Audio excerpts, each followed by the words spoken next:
ओम तत्सत, ये 3 मंत्र है, 3 में प्रभु है ये। ओम तो ब्रह्म का, और जिसको सरपुरुष भी कहते हैं, सरपुरुष, सरपुरुष, अक्षर पुरुष, परम अक्षर पुरुष, इसको ब्रह्म को सरब्रह्म भी कहते हैं। सरब्रह्म, अक्षर ब्रह्म और परम अक्षर ब्रह्म, ये 3 भगवान है। सरब्रह्म तो ये 21 ब्रह्मांड का स्वामी है, ब्रह्मा विष्णु महेश का पिता है, जिसको ब्रह्म कहते हैं। ज्योति निरंजन भी कहते हैं, जो गीता जी अध्याय नंबर 11 के श्लोक 32 में कहता है कि मैं काल हूं। ये केवल 21 ब्रह्मांड का स्वामी है, प्रभु है। और दूसरा अक्षर पुरुष कहो चाहे अक्षर ब्रह्म कहो, ये 7 संख ब्रह्मांड का स्वामी है। और तीसरा परम अक्षर ब्रह्म है, जो असंख्य ब्रह्मांड का स्वामी है। श्रीमद् भगवद गीता अध्याय 15 के श्लोक नंबर 1 में तत्वदर्शी संत की पहचान बताई है कि ऊपर को संसार रूपी वृक्ष है, ये ऊपर को जड़ तो पूर्ण परमात्मा है, नीचे को तीनों गुण रूपी शाखा है। गीता जी अध्याय नंबर 15 का श्लोक नंबर 1 से 4 का आपको सारांश बताता है ये दास। उल्टा लटका हुआ संसार रूपी वृक्ष है अर्जुन, जिसको ऊपर को जड़ तो पूर्ण परमात्मा है, परम अक्षर ब्रह्म है, और जमीन से बाहर जो जितना पोर्शन दिखाई देता है, जितना भी उसका पार्ट दिखाई देते हैं वृक्ष के, वो पेड़ कहलाता है। वो तना है, सबसे पहले जमीन से बाहर निकलते ही मोटा जो है वो तना, वो अक्षर पुरुष समझो, अक्षर ब्रह्म समझो, अक्षर पुरुष मानो। और उसके बाद एक मोटी डार निकलती है, उसको सरब्रह्म कहो, सरब्रह्म या सरपुरुष कहो, ऐसा जानो। और उस डार के फिर 3 शाखा हो, ये तीनों गुण रूपी शाखा, रजगुण ब्रह्मा जी, सतगुण विष्णु जी, तमगुण शिव जी रूपी शाखा है। और पात रूप संसार, हम आगे फिर पात रूप में, हम संसार रूप में। अब उस वृक्ष को आहार कहां से होता है, कहां से प्राप्त होता? जड़ से। तो वो ही जड़ रूपी पूर्ण परमात्मा परम अक्षर ब्रह्म ही इन पूरे संसार रूपी वृक्ष का धारण पोषण करता है। अंडरस्टूड?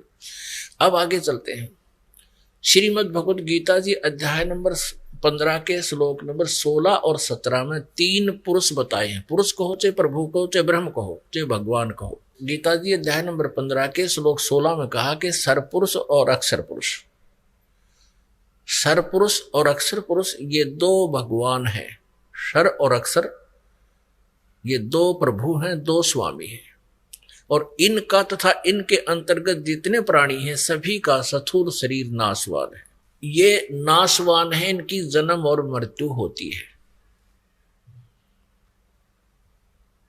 लेकिन जीव आत्मा तो सबकी ही अमर है, कुत्ते की, गधे की, सबकी अमर है, वो तो आगे जन्म लेती रहती है।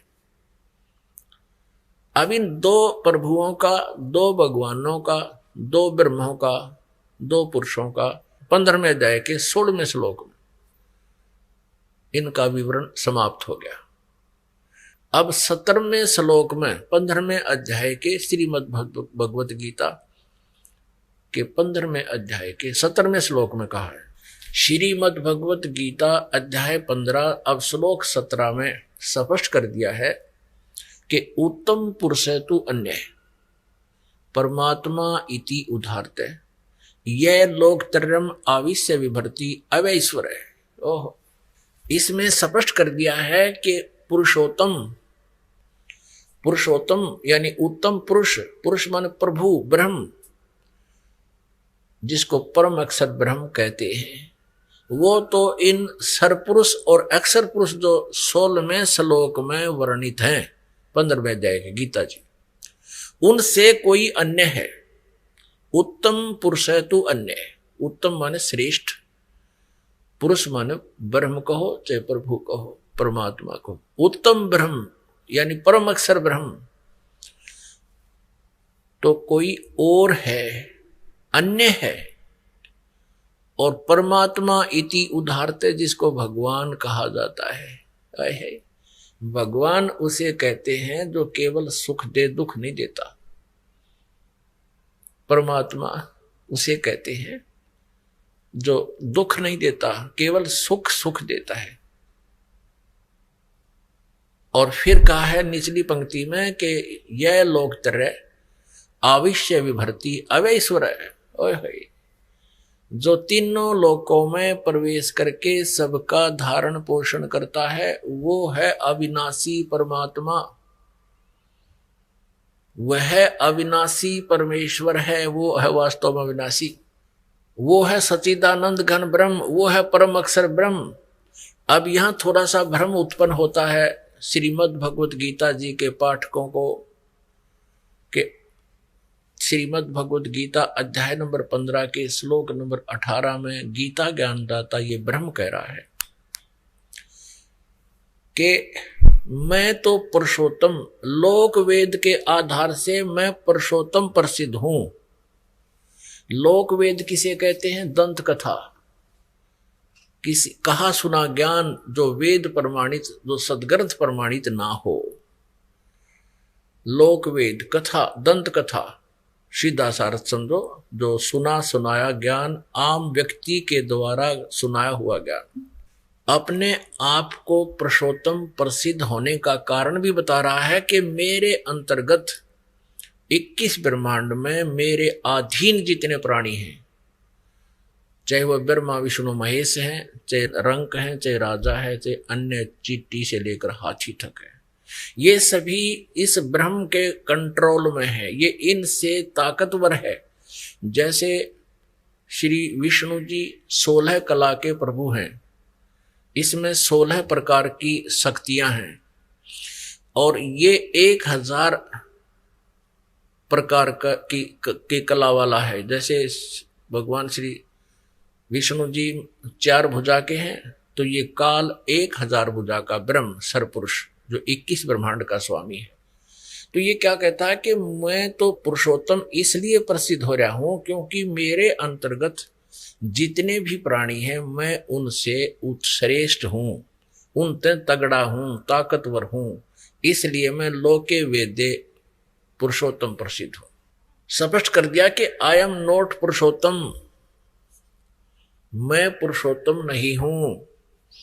पुरुषोत्तम तो 15वें अध्याय के 17वें श्लोक में बता दिया कि यह उत्तम पुरुष को चाहे पुरुषोत्तम कहो, पुरुषोत्तम तो अन्य ही है जिसको परमात्मा कहा जाता है। और ये लोग तरम आविश्य विवर्ती अवैश्वर है, जो तीनों लोकों प्रवेश करके सबका धारण पोषण करता, वो है अविनाशी भगवान। श्रीमद् भगवत गीता जी अध्याय नंबर 15 के श्लोक 1 से 4 और 16 और 17 में ये 3 प्रभु स्पष्ट हो गए। अब लोक वेद किसे कहते हैं? सुना सुनाया ज्ञान जो सच्चाई से दूर हो। जैसे आज तक हम रजगुण ब्रह्मा जी, सतगुण विष्णु जी, तमगुण शिव जी को अजरो अमर कहा करते थे, सुना करते थे। ये लोक वेद सुना करते थे। अज्ञानी ऋषि में ऋषि मंडलेश्वर ये गुरु, लेकिन ये वास्तव में अविनाशी नहीं थे। इनकी जीवनी में लिखा है श्रीमद् देवी भागवत यानी देवी पुराण में, शक्ति पुराण में, गीता प्रेस गोरखपुर से प्रकाशित केवल हिंदी सचित्र मोटा टाइप, इसके 123 पृष्ठ पर 3रे स्कंद में विष्णु जी स्वयं स्वीकार करते हैं कि तुम शुद्ध स्वरूपा हो, ये सारा संसार आपसे ही उद्भासित हो रहा है और मैं ब्रह्मा और शंकर विष्णु जी करें, हमारा तो जन्म और मृत्यु होता है। आविर्भाव मन जन्म, तिरोभाव मन मृत्यु होता है। हम नित्य नहीं हैं, हम अविनाशी नहीं हैं।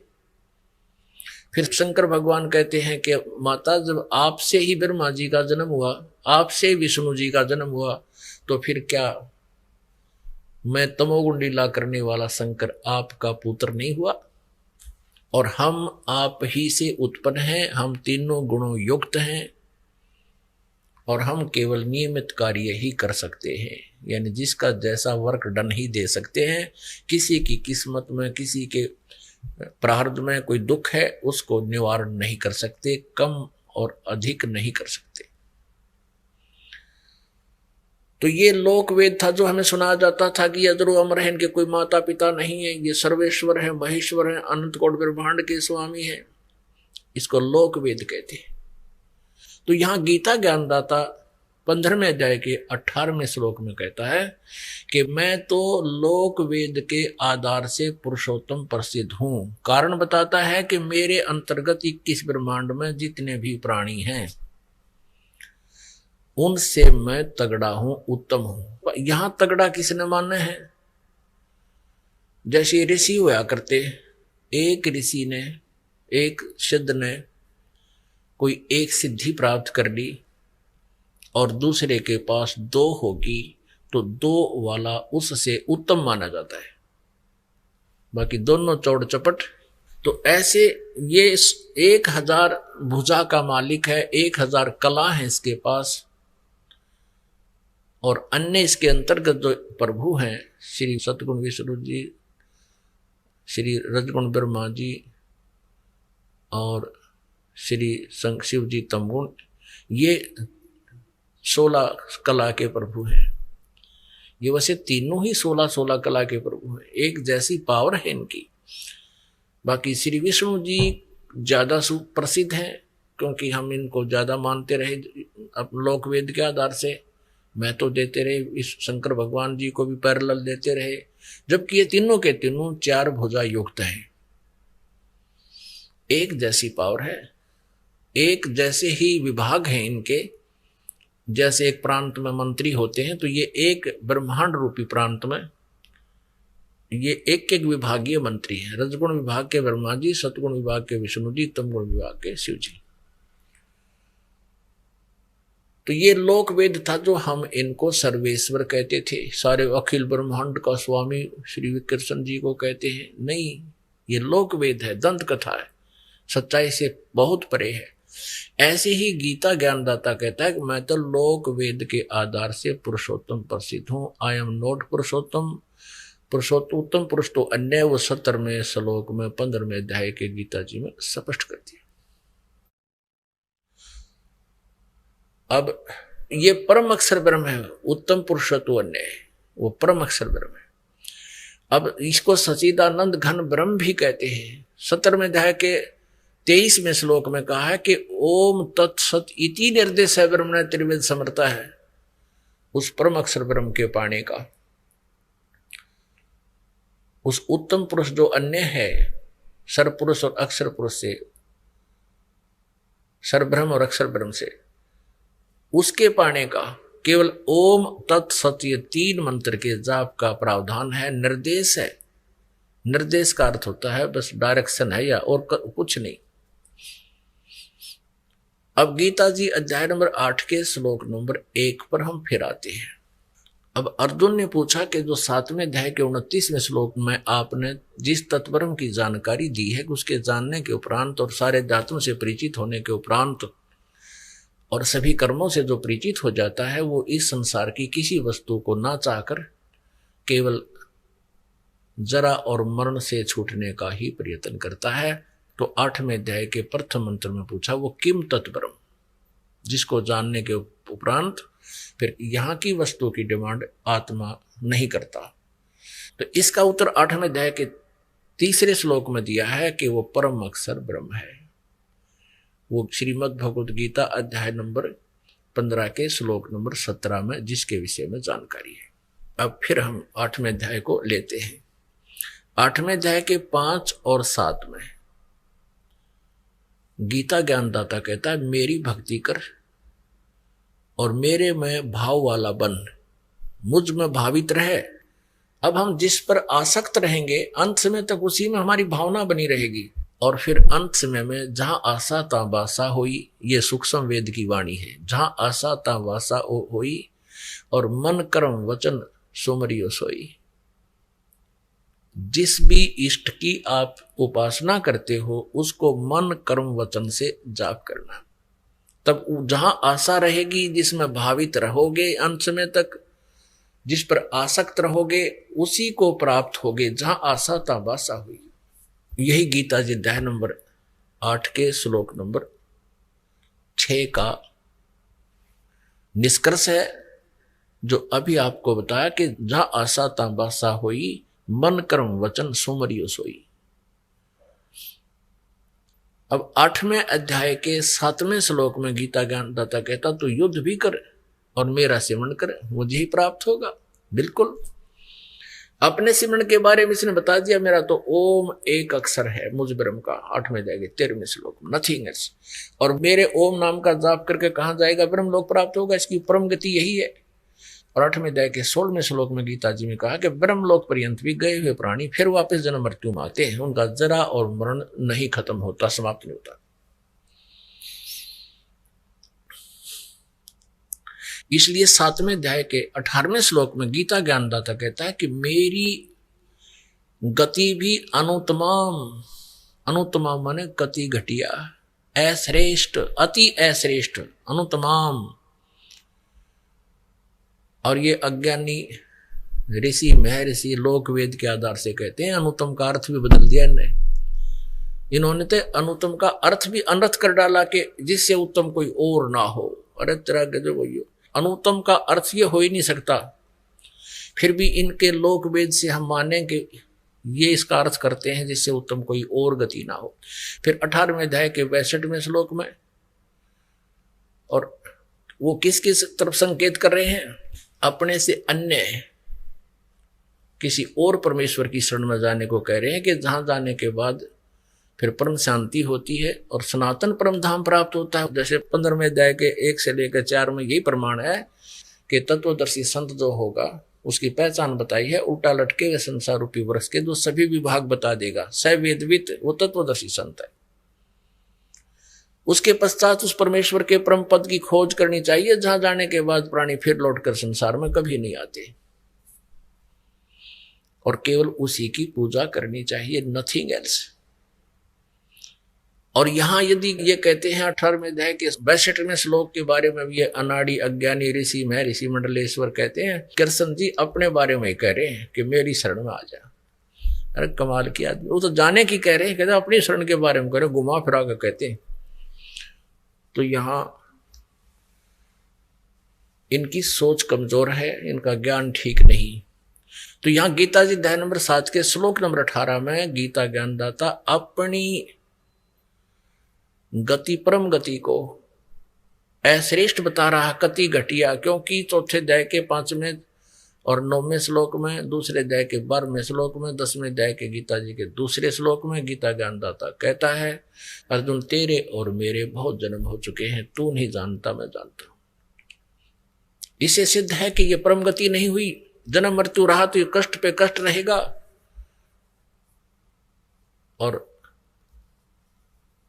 इसलिए उसने कहा है उस पुरुषोत्तम उत्तम पुरुषत्व अन्य है, उस परमेश्वर की शरण में जा, उसकी कृपा से ही तो परम शांति को और सनातन परम धाम को प्राप्त होगा, जहां जाने के बाद फिर कभी लौटकर संसार में नहीं आते।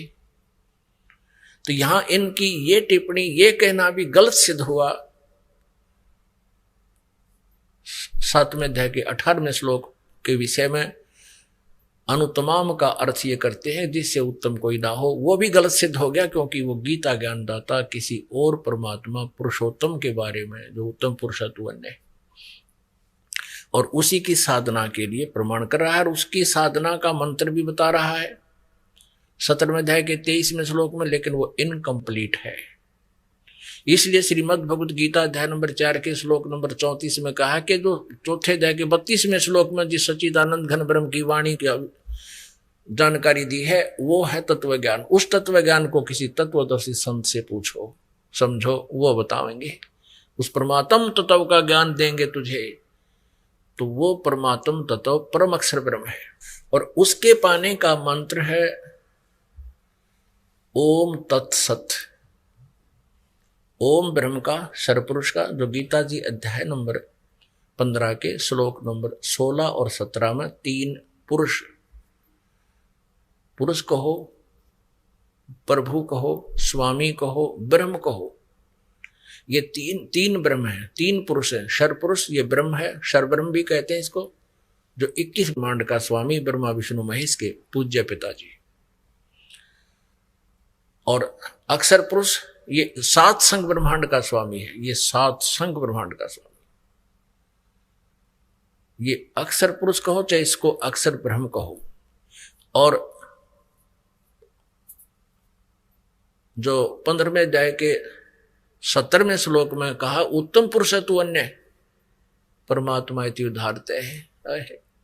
वो है परम अक्षर पुरुष कहो चाहे उसे परम अक्षर ब्रह्म कहो, वो है वास्तव में अविनाशी परमात्मा। उस परम अक्षर ब्रह्म के पाणी का 8वें अध्याय के 8, 9, 10 में स्पष्ट कहा है कि उसकी भक्ति करेगा तो उस सच्चिदानंद घन ब्रह्म की यानी उस देव परम पुरुष की, उस पूर्ण परमात्मा की, परम अक्षर ब्रह्म की, जो उत्तम पुरुष अन्य है परम अक्षर ब्रह्म, जो 8वें अध्याय के 3रे श्लोक में जिसके विषय में कहा है, उसकी भक्ति करेगा तो उसको प्राप्त होगा। उसके पाने का मंत्र ओम तत्सत। ओम तो ये सरब्रह्म का, सरपुरुष का समझो, 21 ब्रह्मांड के स्वामी का, और अक्षर पुरुष का ये तत्व, ये सांकेतिक है।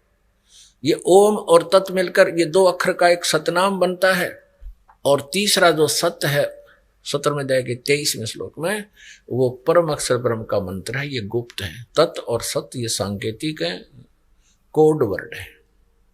ये दास बताता है, और जिनको ये तीनों मंत्र प्राप्त हैं उनको ये ज्ञान जो दास बता रहा आसानी से समझ में आता है। तो गीता अध्याय नंबर 8 के श्लोक नंबर 8, 9, 10 में कहा कि जो उस परमात्मा सच्चिदानंद घन ब्रह्म की भक्ति करता हुआ अंत समय में शरीर त्याग कर जाता है और अपने प्राण यानी जीव को, श्वास को बरकुटी के माध्यम में स्थिर कर लेता है, अपने आप हो जाता है। इस भक्ति से अपने आप होगा सब क्रियाएं। जैसे इंजन स्टार्ट कर दिया और गाड़ी ओके है तो अपने आप गियर लगते हैं, गियर चलेंगे, ब्रेक सारे काम ऑटोमेटिक करेंगे तो उनको जब हैंडल किया जाएगा। तो इसी प्रकार इस परमात्मा की सतभक्ति से ये शरीर रूपी गाड़ी स्टार्ट हो जाती है, अंदर की सब क्रियाएं प्रारंभ हो जाती हैं।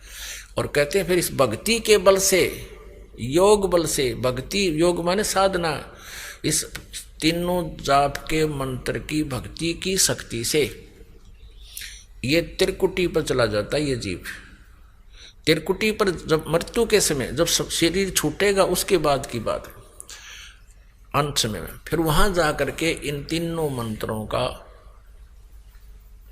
वहां हिसाब होगा, जिसके विषय में गीता जी अध्याय नंबर 18 के श्लोक नंबर 66 में कहा है इस गीता ज्ञानदाता ने कि सर्वधर्मान परित्यज माम एकम शरणम व्रज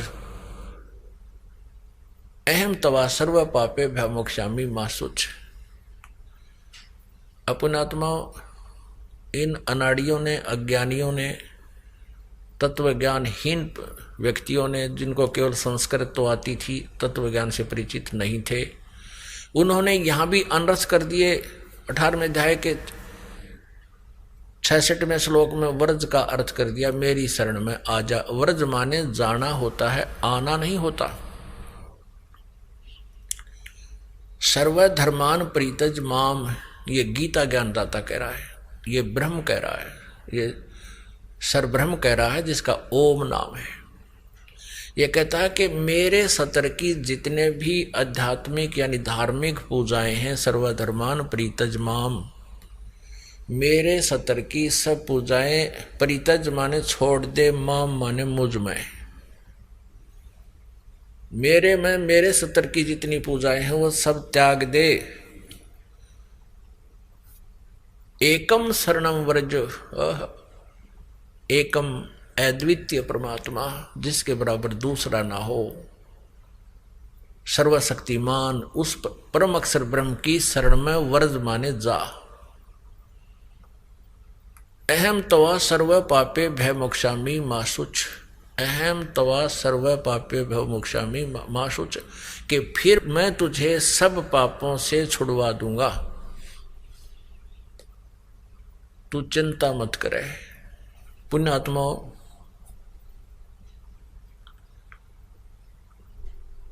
अब जैसे ओम तत् सत इस 3 मंत्र के जाप की कमाई से परमात्मा प्राप्ति होगी।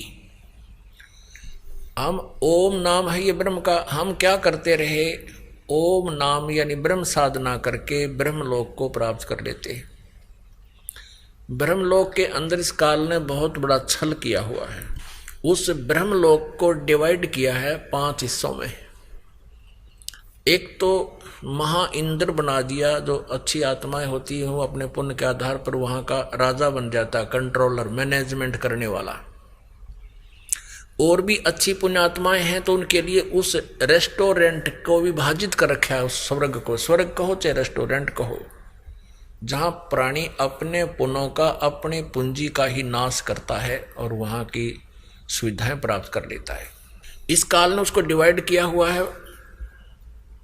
महा इंद्र का लोक, उसके ऊपर फिर 4 नकली लोक बना रखे हैं। सतलोक नकली, डुप्लीकेट, ऊपर के लोकों की नकल करवा रखी है दुर्गा से, अपनी शक्ति से इसने बनवा रखे।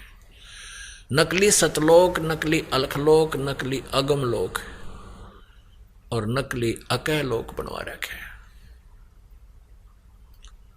तो जो पुण्यकर्मी प्राणी हैं, जो जिन्होंने ओम नाम का जाप अत्यधिक किया हुआ है, वो ब्रह्मलोक में चले जाते हैं और उस रेस्टोरेंट में अपनी पूंजी खत्म करके वापस जन्म मृत्यु में आ जाते हैं। तो हम ऐसे अपना नाश करते रहे भक्ति का, पुण्यों को स्वर्ग में, महास्वर्ग में नष्ट कर देते और पाप जो होते थे उनको नरक में भोगते या 84 लाख योनियों में भोगा करते थे। अब परमात्मा के मंत्र से, इस 2 मंत्र के जापते हैं, सतनाम से और साथ में सार नाम के प्रभाव से हमारे सभी पाप नष्ट हो जाते हैं। हमारे केवल पुण्य शेष रह जाते हैं, भक्ति शेष रह जाती है। तो हम क्या करते रहे, ओम नाम का जाप तो स्वर्ग में नष्ट कर दिया, बाकी पाप नरक में 84 लाख योनियों की, कुत्ते गधे सूरों की शरीरों को भोगते रहे, हम कष्ट उठाते रहे उन पापों के कारण। यहाँ 18वें अध्याय के 66वें श्लोक में गीता ज्ञान दाता स्पष्ट कर रहा है कि मेरे सतर की ओम नाम की जो साधना पूजाएं हैं, धार्मिक अनुष्ठान पूजाएं हैं, जो धर्म धार्मिक क्रियाएं हैं, या ये यज्ञ आदि है, 5 यज्ञ है, मेरे सतर की हैं ये, इनको मुझ में छोड़ दे, इनका प्रतिफल मत ले मुझसे। क्योंकि हम स्वर्ग में नष्ट करते थे, महास्वर्ग में वेस्ट करते थे, या सांसारिक सुख मांगते थे, ये मुझ में दे दे, इसके बदले में मैं अपना टैक्स तेरा, क्योंकि हम काल के लोक में रह रहे हैं, ये कहता है तेरा ये जितना भी मेरा कर्जा है तेरा, इससे मुक्त कर दूंगा तुझे।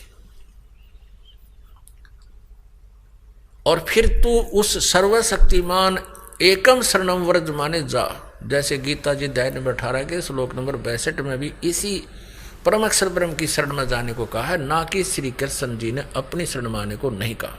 यदि ऐसा कोई बताता है तो स्वयं भी भ्रमित है और मानव समाज को भी वो गुमराह कर रहा है, दिग्भ्रष्ट कर रहा है। वो अज्ञानी व्यक्ति है, उसके उस अज्ञान को सुनकर जीव अपना जीवन नष्ट कर जाता है। तो यहाँ गीता जी अध्याय नंबर 18 के श्लोक नंबर 66 में कहा कि मेरी सब प्रकार की पूजाओं को मुझ में छोड़कर उस सर्वशक्तिमान शरण की शरण में जा, फिर मैं तुझे यहाँ कुत्ते के सुअर नहीं बनाऊंगा, अपनी कैद में नहीं रखूंगा, तुझे बरी कर दूंगा। सीधी सी बात है। अब हम क्या करेंगे, जैसे 8वें अध्याय के 8, 9, 10 में यही स्पष्ट किया है कि जो उस सच्चिदानंद घन ब्रह्म की साधना करता है, परम अक्षर ब्रह्म की पूजा करता है, उस 3 मंत्र के जापता है, अंत समय में वो भी भक्ति के योग बल से, भक्ति की शक्ति से, इस मंत्रों की कमाई से वो त्रिकुटी में पहुंच जाता है। त्रिकुटी में जाकर के वहाँ पूरा अकाउंट होता है, वहाँ इस काल का हेड ऑफिस है, वहाँ परमात्मा उनको पूर्ण गुरु के रूप में होते हैं और ओम नाम के जाप की कमाई इस काल के एक न्यायाधीश बना रखा है। स्वयं सामने नहीं आता, इसने एक चीफ जस्टिस बना रखा है जिसको धर्मराज बोलते हैं। उसके ऑफिस में जाके परमात्मा इस दास के रूप में अपनी उस सत्भक्ति करने वाली आत्मा के साथ जाएगा और जैसे वकील होते हैं जो कोर्ट में जाकर के अपने क्लाइंट की सारी वो बताते हैं कि ये क्या चाहता है, ये क्या कहना चाहता है, ऐसे परमात्मा गुरु रूप में जाएंगे और कहेंगे ले तू अपने ओम नाम की कमाई रख और कैंसिल कर इसको बरी कर यहाँ से। जैसे कोर्ट ने जुर्माना कर रखा हो और उसको नहीं भरने पर उसको सजा दे देते हैं, तो कहते हैं जुर्माना लो और बरी करो, वो बरी कर देते हैं। तो ये कहता है ऐसे ही सर्वधर्मान परित्यज माम एकम शरणम व्रज, मेरे सतर की सब धार्मिक पूजाओं को मुझ में छोड़कर तो उस सर्वशक्तिमान परम अक्षर ब्रह्म की शरण में व्रज माने जा। फिर अहम तवा सर्व पापे भ्यामोक्षामी, मैं तेरे को जो कर्जा तेरे को जुर्माना किया उससे मैं मोक्ष कर दूंगा। या कुत्ते गधे सूर बना कर तंग करता था, दंड देता था, पाप कर्म भुगवाता था, कहता मैं उससे तुझे बरी कर दूंगा। तो ये है इसका वास्तविक अर्थ 18वें अध्याय के 66वें श्लोक का और 18वें अध्याय के 62वें श्लोक का। अब फिर क्या होगा, जैसे वो जो तत् मंत्र का और सत मंत्र की कमाई, जो ओम और तत् ये दो अक्षर का मंत्र है। ओम ब्रह्म का है, तत् ये परब्रह्म का है, अक्षर पुरुष का है। गीता जी अध्याय नंबर 15 के श्लोक नंबर 16 और 17 में जो 3 प्रभु बताए हैं, 3 पुरुष बताए, तो उसमें जो अक्षर पुरुष है उसका मंत्र है ये तत्। इस तत् मंत्र की जो कमाई गुप्त होगी वो ओम तत्सत ये नहीं, और हरि ओम इसका ला दिया तो बिल्कुल गलत कहोगे सारा ही काम। ओम तत्सत भी बोलना गलत है, ऐसा जाप नहीं है। इसकी विधि भी 3 प्रकार से है, त्रिविध समर्था है। तो उस तत् मंत्र की जो कमाई है वो हमने इस अक्षर पुरुष को देनी है, क्योंकि इसके 7 शंख ब्रह्मांडों से हमने पार होके जाना है। या सब ने अपनी अपनी जुरिडिक्शन बना रखी है, सीमा बना रखी है, और सब ने अपने टैक्स लगा के काम चलाते हैं। यहाँ सबका यही व्यवस्था है। यहाँ का राजा भी ऐसे ही जनता से टैक्स लेकर ही अपना गुजारा और व्यवस्था सेना वगैरह करता है, और उनके देश से आने जाने का भी कोई व्यवस्था करता है तो वहाँ का भी वो चार्ज लेते हैं। ऐसे ही इस अक्षर पुरुष के 7 शंख ब्रह्मांडों से हम पार करके जाएंगे तो वो जो तत् मंत्र की कमाई इसको दे देंगे। अब वो सत मंत्र रहा, वो जिसको सार नाम भी कहते हैं। इस सार नाम की कमाई से, सत मंत्र की कमाई से हम भंवर गुफा पार करके सतलोक में पहुंच जाएंगे, 12वां द्वार पार कर जाएंगे। 12वें द्वार में हम पहुंचेंगे और वहां परमात्मा सतपुरुष वो परम अक्षर ब्रह्म प्राप्त होगा, जहां जाने के बाद फिर लौटकर प्राणी कभी वापस नहीं आता, संसार में नहीं आता। अभी तक हमें केवल 10 द्वारों की ही जानकारी दी गई थी। 10वां द्वार अंतिम माना जाता था। ये वेद ज्ञान था, इन 4 वेदों का ज्ञान था। इन 4 वेदों में इनकम्प्लीट नॉलेज है, इनकम्प्लीट स्पिरिचुअल नॉलेज है, अधूरा आध्यात्मिक ज्ञान है। और इन 4 वेदों का ही कोड वर्डों में संक्षिप्त ज्ञान जो है श्रीमद् भगवत गीता में है। तो श्रीमद् भगवत गीता जी अध्याय नंबर 4 के श्लोक नंबर 34 में ऑप्शन छोड़ दिया है कि तू उस तत्व ज्ञान को तत्वदर्शी संतों से समझ, और वही उस परमात्म तत्व की जानकारी देंगे। इससे भी सिद्ध है कि गीता ज्ञान इनकम्प्लीट है, लेकिन गलत नहीं कह सकते, अधूरा है। और ऐसे ही 4 वेदों का सारांश ये है ही। यजुर्वेद अध्याय नंबर 40 के श्लोक नंबर 10 से लेकर 13 में ये वेद ज्ञान दाता वही है जो गीता ज्ञान दे रहा है, ये ब्रह्म है। ये 40वें अध्याय के 15वें श्लोक में कहता है कि वायु अनिलम अमृतम अथिदम भस्मांतम शरीरम ओम कर्तु समर कल्वे समर और कर्तुम समर। और यजुर्वेद 40वें अध्याय के 17वां श्लोक अंतिम श्लोक है यजुर्वेद का, और अंतिम अध्याय है 40वां। उसके लास्ट में निर्णय कर दिया है कि वो परम अक्षर ब्रह्म, वो जो उत्तम पुरुष, वो परमेश्वर तो गुप्त है, वो पूर्ण परमात्मा तो गुप्त है, प्रोक्ष हूँ। मेरा ओम नाम है और मैं ब्रह्मलोक में रहता हूँ, व्यापक हूँ। अहम खम ब्रह्म, ओम, ओम मेरा अक्षर है, मेरा मंत्र है, और मैं ब्रह्म उस ब्रह्मलोक रूपी दिव्य आकाश में रहता हूं। श्री देवी भागवत में 7वें स्कंद में गीता प्रेस गोरखपुर से प्रकाशित 562-63 पृष्ठ पे स्वयं दुर्गा जी कहते हैं, हिमालय जी को ब्रह्म के बारे में जानकारी देते हुए कहते हैं उसका ओम नाम है, और उस ओम नाम के जाप से तो ब्रह्मलोक प्राप्त होगा। अन्य कोई पूजा मत कर, सब साधनाएं छोड़ दे, अपने सतर की देवी जी कहती है मेरी पूजा भी त्याग कर, केवल उस ओम का जाप करे, फिर तो ब्रह्म को प्राप्त होगा, और वो ब्रह्मलोक रूपी दिव्य आकाश में रहता है। वह ब्रह्म ब्रह्मलोक रूपी दिव्य आकाश में स्थित है। ऐसे ही यजुर्वेद अध्याय नंबर 40 के श्लोक नंबर 17 में कहा है, मैं तो ब्रह्म हूं, अहम ब्रह्म खम ओम, मेरा ओम नाम है, और मैं उस ब्रह्मलोक रूपी दिव्य आकाश में सचित हूं, अंतरिक्ष में। और वो परमात्मा तो पूर्ण परमात्मा तो प्रोक्ष है, गुप्त है, ये नहीं जानता उसके विषय में। तो इसलिए 40वें अध्याय के 15वें श्लोक में कहा कि ओम करतु समर कलवे समर करतुम समर, यदि मेरी साधना करनी है तो ओम नाम का जाप काम करते करते सिमरण करना। जैसे श्रीमद् भगवद गीता अध्याय नंबर 8 के श्लोक नंबर 7 में कहा कि अर्जुन तू युद्ध भी कर, मेरा सिमरण भी कर, यानी युद्ध से कठिन काम कोई नहीं हो सकता। और उसमें भी कहता सिमरण करना, भूलना नहीं इसको।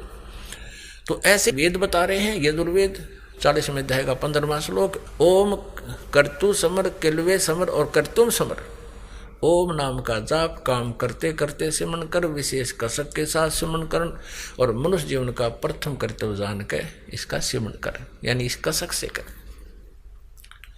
तो इसे दो बात तो ये सिद्ध होगी। अब जो दास लाना चाहता है इस सारे विवरण को, 40वें अध्याय के 10 से लेकर 13 श्लोकों में कहा है कि कोई तो कहता है उस परमात्मा को कि वो उत्पन्न नहीं होता, यानी निराकार है। कोई कहता है वो अवतार धार कर आता है, वो उत्पन्न होता है, वो साकार है। तो इसमें बताया है कि इस साकार और निराकार की, उस परमात्मा की यथार्थ जानकारी भी वो तत्वदर्शी संत बताते हैं, वो उनसे सुनो।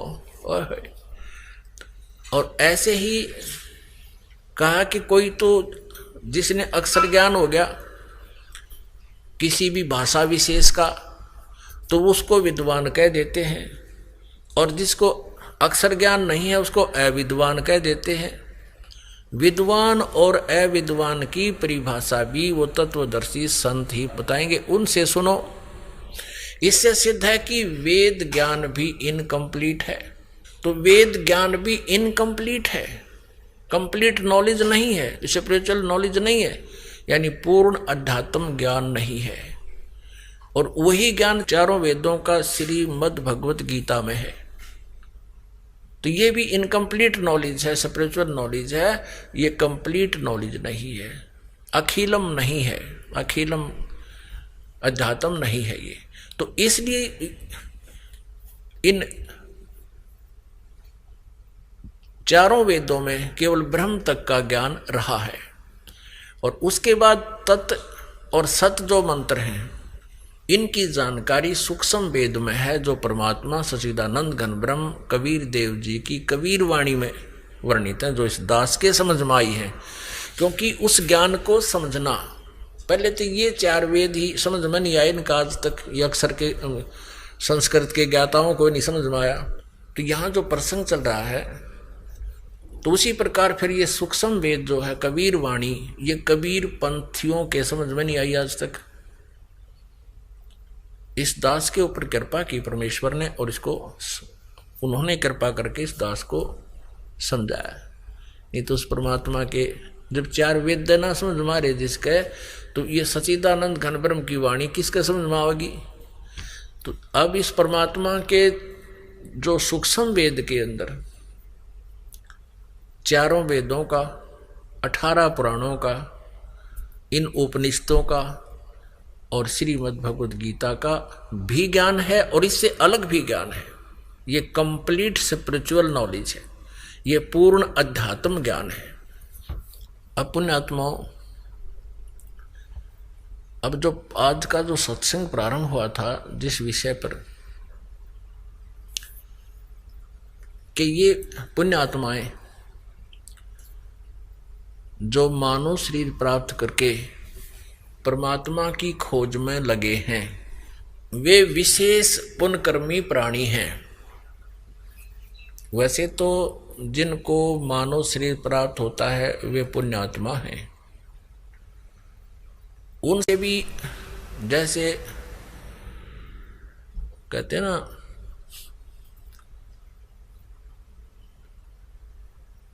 उनसे भी जो श्रेष्ठ हैं, उनसे भी जो अच्छी आत्मा है, विशेष अच्छी आत्माएं हैं, वो हैं जो परमात्मा पाने का प्रयत्न कर रहे हैं मनुष्य शरीर पाकर। और वो फिर जाते हैं जैसे प्यासा घूमता है पानी की तलाश में, पानी की खोज में, जल की खोज में, और अंत में उसको जल न मिलने से वो प्यास से मर जाता है। ऐसे ही जो प्रभु के प्यासे प्राणी जल स्रोत जानकर, क्योंकि परमात्मा आता है वो संत रूप में आता है, ये पहले से भी आप जी सुनते आए हो। कहते हैं ना जाने किस भेख में भगवान मिल जावे, किस भेष में। मनुष्य शरीर में परमात्मा है और यहाँ भी वो एज इट इज अपने तेज पुंज के शरीर को हल्का करके, सरल करके एक यहाँ पर आता है, लीला करता है, अध्यात्म ज्ञान तत्व ज्ञान को बोलता है, समझाता है। तो ये सभी को ये मालूम है आत्मा को कि वो परमात्मा संत रूप में आता है, और जब वो संत रूप में आता है तो वो भगवान उसकी शरण में आने से, उस संत की शरण में आने से उसको विशेष लाभ होता है। और वो परमात्मा यानी पूर्ण ब्रह्म, अब पूर्ण ब्रह्म ऑब्लिक पूर्ण संत सतगुरु। अब परमात्मा हमने मानना छोड़ दिया कि भगवान नहीं होता, वो तो परम संत होता है जो प्रभु जैसे गुण रखता है। वो कैसे हमने ये अज्ञान ग्रहण किया? इन अज्ञानियों की अज्ञान सिद्धांत के आधार से। जैसे 11 उपनिषद हैं, इन 11 के 11 उपनिषद में सबके मत भिन्न भिन्न है, अनुभव अलग है, उनके ज्ञान, उनके जाप करने के मंत्र अलग हैं। तो सभी ने ये कहा कि परमात्मा तो निराकार है, और संत जो परम संत होते हैं वो अपनी साधना से उसकी शक्ति ग्रहण कर लेते हैं और फिर वो लाभ देते हैं। ये इन अज्ञानियों की सोच है। परमात्मा वाला लाभ परमात्मा ही दे सकता है। परमात्मा की भक्ति करके कोई भिखारी थोड़ी सी कोई भीख मांग भी लेता है तो वो कितनों को सुख दे सकता है उस भीख से, जो परमात्मा दे सकता है। तो परमेश्वर स्वयं आते हैं, एक सिंपल मैन की तरह रहते हैं। ये भी स्पष्ट करते हैं ऋग्वेद मंडल नंबर 1 और सूक्त नंबर 31 मंत्र 17 में स्पष्ट किया है कि वो मनुष्यवत अग्नि, वो परमात्मा, हे परमेश्वर आप मनुष्य की तरह आते हो, आपकी लीला में ऐसा लिखा है। आप प्रत्येक युग में पहले भी आए हो और फिर उसी रूप में आइए और हमें दर्शन दीजिए और हमारा अज्ञान हटाइए। हे मनुष्यवत, हे मनुष्य जैसे भगवान है। तो यहाँ क्या बताया है कि ये प्यासी आत्मा कोई मंदिर में जाते हैं, कोई मस्जिद में जाते हैं दुख निवारण या परमात्मा पाने के लिए, धनी बनने के लिए, कोई गुरुद्वारों में जाते हैं, कोई चर्चों में जाते हैं। इसके अतिरिक्त कोई ना कोई अनुष्ठान यज्ञ आदि भी करते रहते हैं। इसके अतिरिक्त कोई पर्वत पर जाते हैं, किसी गुफा में पता लगता है कि वहाँ कोई साधु संत रहते हैं, वहाँ जाते हैं, या कोई तीर्थों पर जाते हैं। तीर्थ क्या है? जहाँ पर कोई संत ऋषि साधक ने अपनी साधनाएं की हैं या कोई विशेष घटनाएं वहाँ घटी हैं, वो यादगारें हैं, तो वहाँ जाते हैं उस परमात्मा के पाने के लिए और संकट निवारण कराने के लिए। और कुछ किसी अन्य अनुष्ठान को भी करते हैं। अब परमात्मा अपनी सच्चिदानंद घनब्रह्म की वाणी में कहते हैं कि पर्वत पर्वत में फिरा, अपनी महिमा आप बताओ परमात्मा। आप आरती आप साजे, आप किंगर आप बाजे, आप ताल झां जनकारा, आप नचे आप देखण हारा। कहे कबीर ऐसी आरती गाऊं, आप मध्य आप समाऊं। अब अपनी महिमा मालिक ने अपने ऊपर ही बोल कर सुनानी पड़ी, क्योंकि दूसरे को कोई कह दे तो वो नाराज हो जाता था, सुनता नहीं था। आप ही वो एक अच्छे भक्त की भूमिका करते हैं कि एक दास रूप में भक्त को कैसे रहना चाहिए यदि उसने परमात्मा पाना है, और आप ही एक श्रेष्ठ नागरिक के रूप में लीला करते हैं, और आप ही वो जगत गुरु होते हैं, सतगुरु होते हैं। भगवान तो वो स्वयं है ही है, परमात्मा तो वो है ही। तो क्या बताते हैं? स्वयं ही अपना भेद देने के लिए कहते हैं कि कहाँ तुम घूम रहे हो, कोई पर्वत पे, कोई पहाड़ों पे, कोई गुफाओं में, कहीं कुछ, कहीं परमात्मा के लिए भटक रहे हो। कहते हैं पर्वत पर्वत में फिरा, कारण अपने राम, राम जैसे संत मिले हैं, जिन सारे सब काम। अब वो संत, राम जैसे संत मिल गए, यानी सतगुरु कहो चाहे भगवान कहो, परमात्मा कहो, एक ही बात।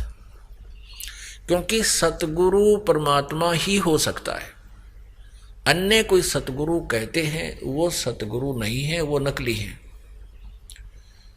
अब जैसे ये राधा स्वामी धन धन सतगुरु, अड़िए जय गुरुदेव वाले, ठाकुर जी आले, महाराज आले, ये भी सतगुरु तो नीचे फीत नहीं लाते अपने उस ज्ञानदाता के। और इनके उस नकली सतगुरुओं को क्या कहेगा पता नहीं अध्यात्म के बारे में।